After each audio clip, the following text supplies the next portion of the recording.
या hello everyone, my name is Chandan Singh. So guys, ये देखते हैं एक न्यूज़पेपर आर्टिकल है, इसकी पार्सिंग करके देखते हैं।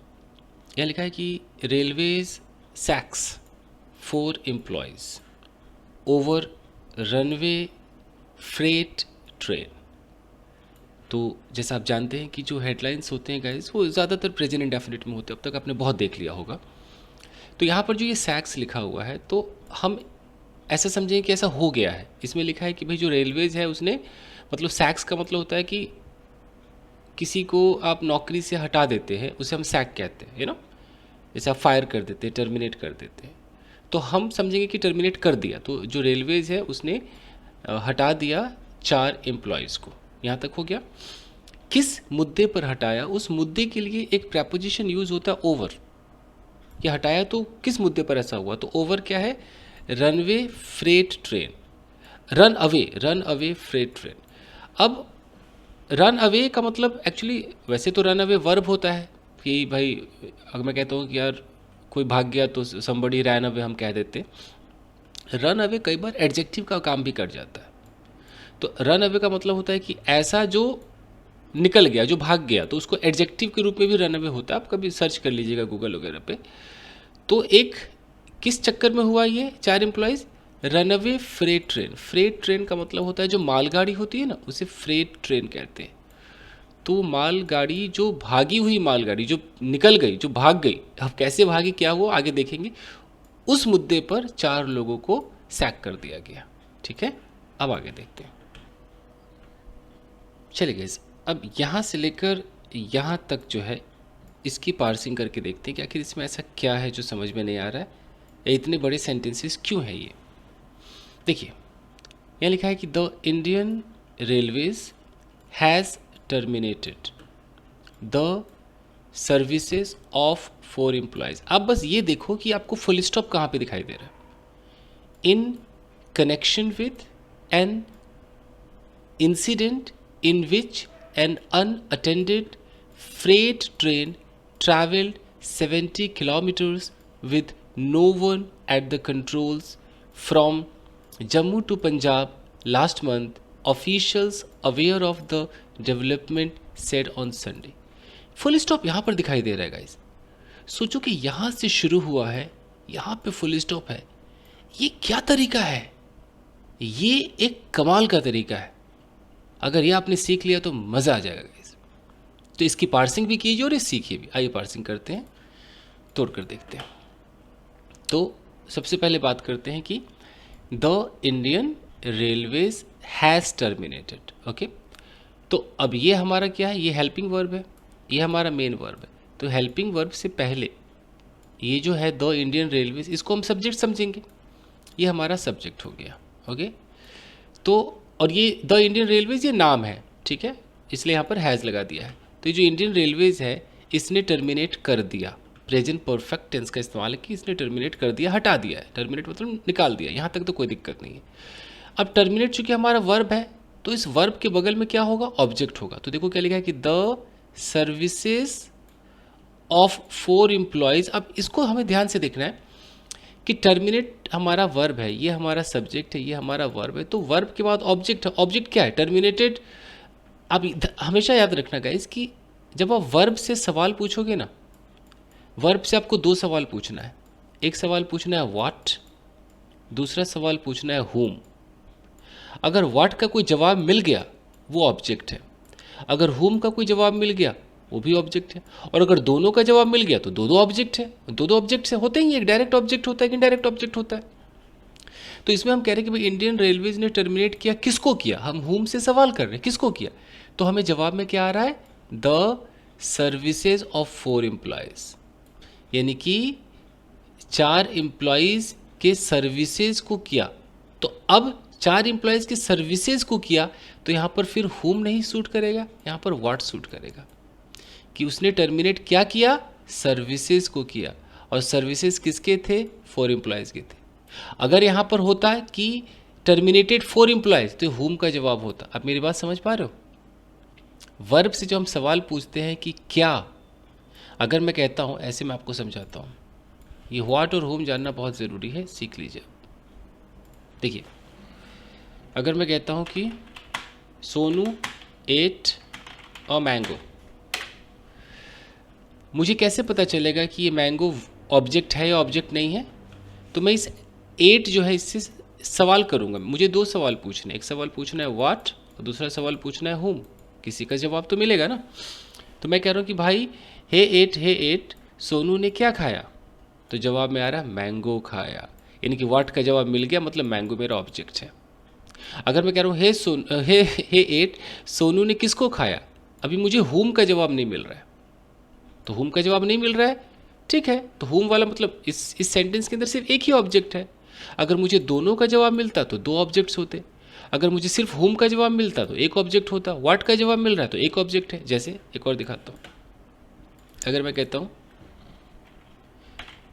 सोनू स्लैप्ड रमेश, अब देखो किसका जवाब मिलेगा भाई, सोनू को सही से लिखा जाए, देखिए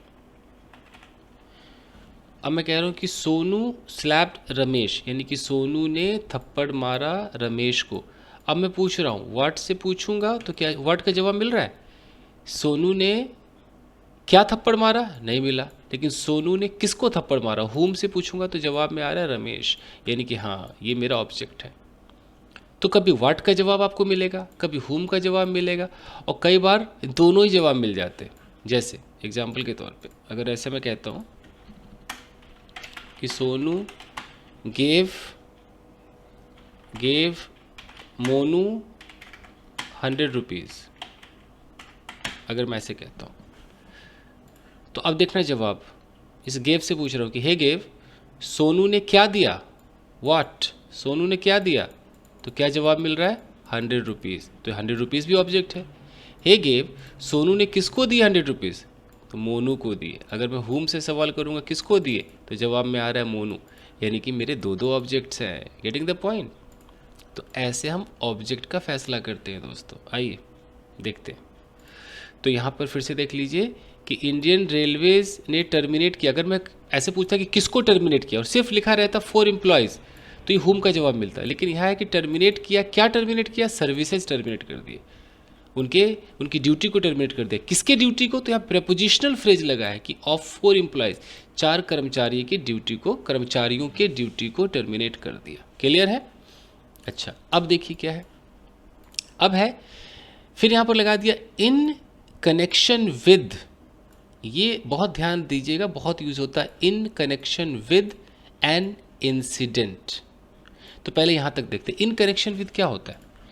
इन कनेक्शन विद का मतलब होता है कि किस मामले में, मामले को दिखाता है। जैसे अगर मैं कहता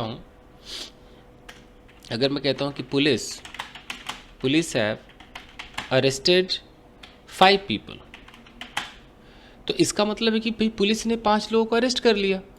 ये जो पुलिस है ये मेरा सब्जेक्ट है, ये हैव मेरा क्या है, ये हेल्पिंग वर्ब है, ये अरेस्टेड क्या है, ये मेरा मेन वर्ब है, V3 में है। तो पुलिस ने अरेस्ट किया। अब मैं अरेस्ट से सवाल करूंगा, हे अरेस्ट, पुलिस ने किसको अरेस्ट किया, whom, तो जवाब में आ रहा 5 पीपल। तो 5 पीपल मेरा ऑब्जेक्ट है, तो मुझे सब्जेक्ट वर्ब ऑब्जेक्ट सब मिल चुका है। लेकिन अब मैं यहाँ पर दिखाना चाहता हूँ कि किस कनेक्शन में किया, तो मुझे यहाँ पर लिखना पड़ेगा इन कनेक्शन विद। अब इन कनेक्शन विद, अब विद के बाद मैं क्या क्या लिख सकता हूँ, विद मेरा प्रेपोजिशन। एक कॉमन सेंस आपको मैंने कई बार बताया होगा कि जो प्रेपोजिशन होता है, प्रेपोजिशन अपने बगल में क्या लेता है, अपने बगल में नाउन भी ले सकता है, अपने बगल में नाउन फ्रेज भी ले सकता है, अपने बगल में जेरंड भी ले सकता है, अपने बगल में ऑब्जेक्टिव प्रोनाउन भी ले सकता है। कई बार मैं कहता हूँ तो विद मेरा क्या है, प्रेपोजिशन है, तो इस प्रेपोजिशन के बगल में क्या आ सकता है, इनमें से कुछ भी आएगा, नाउन हो या नाउन फ्रेज हो। तो पुलिस ने अरेस्ट किया 5 लोगों को इन कनेक्शन विद, अगर मैं कहता हूँ एन इंसिडेंट, एन एक्सीडेंट कर देता हूँ, एन एक्सीडेंट, तो एक्सीडेंट के कनेक्शन में। अगर मैं कहता हूँ in connection with a murder, तो मर्डर में। इन कनेक्शन विद अगर मैं कहता हूँ मोलेस्टिंग अ गर्ल, तो मोलेस्टिंग मेरा क्या है, एक जेरंड है। तो इस तरीके से आ सकता है। Getting the point? तो यहाँ पर देखिए क्या लिखा हुआ है कि in connection with an incident, एक घटना के कनेक्शन में इंडियन रेलवेज ने 4 लोगों के सर्विसेज को टर्मिनेट कर दिया है। ठीक है, अब फिर यहाँ पर जोड़ा गया है इन विच। अब देखो रिलेटिव प्रोनाउन लगा और यहाँ प्रपोजिशन लगा है, यानी कि उस इंसिडेंट के बारे में बता रहे कि उस इंसिडेंट में क्या हुआ था, तो यहाँ जोड़ दिया, फुल स्टॉप नहीं दिया, बोला इन विच, जिसमें एन अनअटेंडेड फ्रेट ट्रेन। अब बताइए कि फ्रेट ट्रेन ये तो मेरा एक कंपाउंड नाउन है, इसका मतलब होता है मालगाड़ी। फ्रेट ट्रेन ये मेरा कंपाउंड नाउन, इसको बोलते हैं कंपाउंड नाउन, कंपाउंड नाउन। लेकिन ये अनअटेंडेड क्या है, तो ये जो अनअटेंडेड है ये एडजेक्टिव है गाइस। अनअटेंडेड बता रहा है कि वो कैसा ट्रेन था, वो मालगाड़ी कैसा था, अनअटेंडेड जिसको अटेंड ही नहीं किया गया, मतलब उस पर कोई ड्राइवर ही नहीं था। तो घटना, अभी देखो घटना के बारे में बता रहा है कि कैसी घटना, कैसा इंसिडेंट, तो यहाँ पर इन विच लगा करके एक क्लॉज तैयार कर दिया है कि ऐसी घटना जिसमें एन अनअटेंडेड फ्रेट ट्रेन, एक बिना ड्राइवर वाला जो मालगाड़ी था, ट्रैवल्ड, उसने ट्रैवल किया। तो देखो ये क्लॉज कैसे हुआ, ये इन मेरा प्रपोजिशन है, प्रपोजिशन के बगल में यहाँ पर क्या लग गया, ये लग गया आपका कंजंक्शन। और जब कंजंक्शन जो है, कंजंक्शन के बगल में एक सब्जेक्ट होता है और वर्ब होता है, वो क्लॉज बन जाता है। तो ये विच मेरा कंजंक्शन है, ये अनअटेंडेड फ्रेट ट्रेन ये मेरा सब्जेक्ट है जिसके अंदर ये एडजेक्टिव है, और ट्रैवल्ड वर्ब है। तो इस तरीके से क्लॉज बन गया।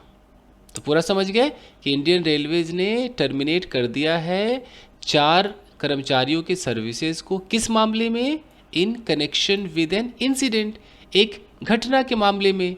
घटना कैसा था, तो उस घटना में इन विच, जिसमें एक अनअटेंडेड फ्रेट ट्रेन, बिना ड्राइवर वाला जो मालगाड़ी था, ट्रैवल्ड, उसने यात्रा किया 70 किलोमीटर्स, वो ट्रैक पर वो गाड़ी चलती रही 17 किलोमीटर तक। फिर यहाँ पर कॉमा देकर के देखो क्या लिखा है कि with no one at the controls. With का इस्तेमाल बहुत अच्छा खासा होता है ये, जैसे मैं आपको ऐसे करके दिखाता हूँ। अखबारों में देखो विद का इस्तेमाल वो लोग कैसे करते हैं।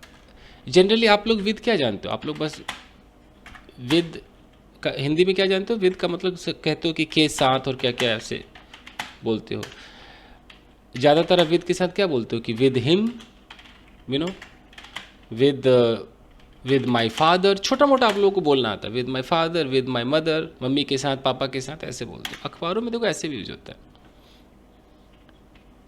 जैसे मैं बोलूँ कि ही went to that girl, और यहाँ पर मैंने लिख दिया with a great, let's say with a great courage, मैंने इस तरीके से कर दिया, यानी कि वो उस लड़की के पास गया और यहाँ पर मैंने कह दिया कि बहुत एक बड़े साहस के साथ गया। ओके, ऐसा भी हो सकता है। लेट्स से कि a girl came to me with अगर मैं कहता हूँ with no one behind her, मालूम मैंने ऐसे कुछ लिख दिया।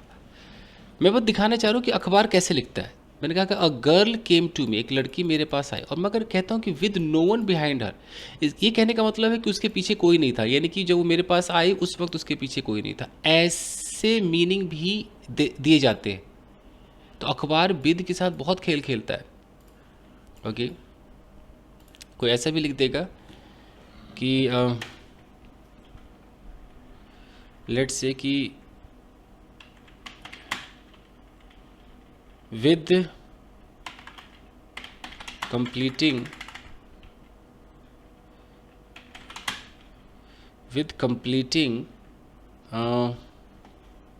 let's say 20 years, with completing 20 years doing only one job, he is very happy। मान लो किसी ने ऐसे लिख दिया।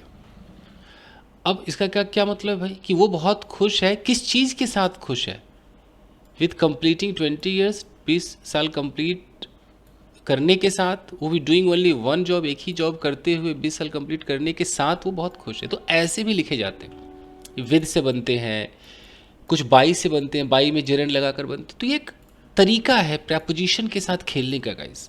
अभी आपके समझ में शायद कम आएगा, बट धीरे धीरे आएगा जरूर। तो यहाँ पर देखिए लिखा है कि with no one at the controls. अब देखो सिर्फ एक प्रपोजिशन से एक फ्रेज कैसे बना दिया, देखो। तो ये इसका क्या मतलब निकलेगा कि वो जो मालगाड़ी जो था उसने ट्रैवल किया 70 किलोमीटर, बट इसका क्या मतलब with no one at the controls, यानी कि ये कहना चाह रहा है कि जब ट्रैवल किया उस वक्त उसको कंट्रोल करने वाला कोई नहीं था। With no one at the control, control पर कोई नहीं था कि कौन सिग्नल देगा, कौन क्या करेगा, कोई कंट्रोल पर नहीं था। तो उसको दिखाया कैसे है, कितना स्मार्ट तरीका यूज़ किया, प्रपोजिशन का यूज़ कर लिया है। तो ये आपको सीखना पड़ेगा। अब तक फुल स्टॉप नहीं दिया, तो कितना स्मार्ट है। अब यहाँ पर है कि फ्रॉम जम्मू, अब बता रहा है, देखो यहाँ देखो कॉमा, यहाँ कॉमा देकर के ये देख दिया कि with no one at the controls. लेकिन अभी सेंटेंस ये जो 70 किलोमीटर है इसका अगला पॉइंट ये फ्रॉम है, लेकिन फ्रॉम से पहले ही एक और यहाँ पर विद वाला एक छोटा सा प्रपोजिशनल फ्रेज डाल दिया। तो ऐसे गेम खेले जाते हैं गाइस, ये राइटिंग कमाल की चीज़ होती है। तो फिर से देखते हैं कि 70 किलोमीटर उसने तय किया, कहाँ से कहाँ तक, तो फ्रॉम जम्मू टू पंजाब, कब, लास्ट मंथ।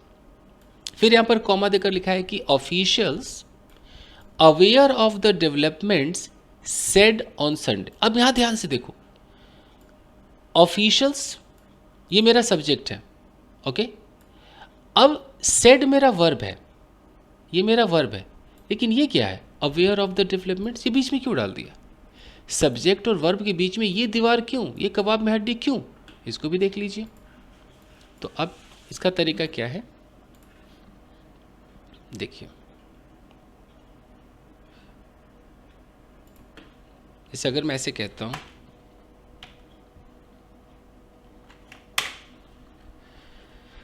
मैं कहता हूं अ गर्ल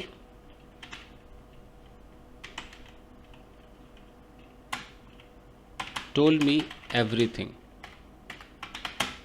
इसका मतलब है कि एक लड़की ने मुझे सब कुछ बता दिया, ठीक है।